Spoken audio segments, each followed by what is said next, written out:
निर्वाचन आयोगले मतदाता दर्ताको म्याद 5 दिन थपेर नोभेम्बर 21, 2025 सम्म पुर्याएको छ।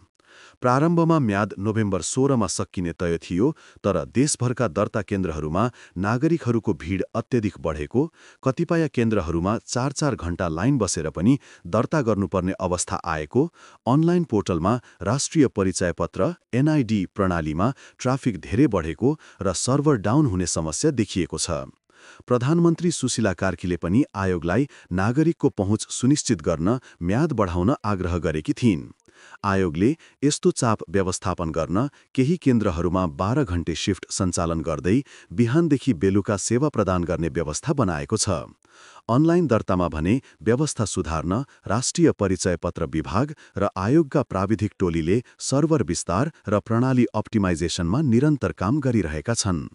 नागरिकहरू, विशेष गरी पहिलो पटक दर्ता गर्ने युवा, विदेशबाट फर्किएका मतदाताहरू र व्यस्त कामकाजी नागरिकहरूले म्याद थपिएको समाचारलाई जनमुखी र राहतदायी भएको प्रतिक्रिया दिएका छन्। यद्यपि आयोगभित्र केही चेतावनी पनि छन् कि यो विस्तारले चुनावी तालिकामा अवरोध पुर्याउन सक्छ, किनकि दर्ता अवधि बढ्दा नामावली संशोधन, अन्तिम सूची प्रकाशन र मतदाता कार्ड छपाईमा समय तालमेल मिलाउनु पर्ने हुन सक्छ। तर धेरैका लागि यो कदम भविष्यमा नागरिक सहभागिता विस्तार गर्ने दिशामा एक सकारात्मक र जिम्मेवार निर्णयकै रूपमा देखिन्छ।